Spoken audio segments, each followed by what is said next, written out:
10 August পর্যন্ত HSC ও সমমানের পরীক্ষা স্থগিত করা হয়েছে। এরপরে নতুন সূচিতে আবারও পরীক্ষা নেওয়া হবে বলে জানিয়েছেন আন্তঃবোর্ড সমন্বয়ক অধ্যাপক তপন কুমার সরকার। এদিকে গ্রেফতার হওয়া শিক্ষার্থীদের মুক্তি না দেয়া পর্যন্ত পরীক্ষায় অংশ না নেয়ার ঘোষণা দিয়েছে ঢাকার বেশ কিছু কলেজের পরীক্ষার্থীরা।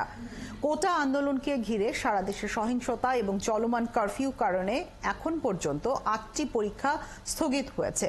প্রথমে গত 18 জুলাইয়ের পরীক্ষা স্থগিত করা হয়, তারপর একসঙ্গে 21, 23 এবং 25 জুলাইয়ের সব শিক্ষা বোর্ডের এইচএসসি এবং সমমানের পরীক্ষা স্থগিত করা হয়। এরপর আরেক দফায় 28 জুলাই থেকে 1 আগস্ট পর্যন্ত পরীক্ষা স্থগিত করা হয়। পরবর্তী পরীক্ষা ছিল 4 আগস্ট থেকে। এখন নতুন সিদ্ধান্ত মতে 11 আগস্ট থেকে নতুন সময়সূচিতে এইচএসসি এবং সমমানের পরীক্ষা নেওয়া হবে।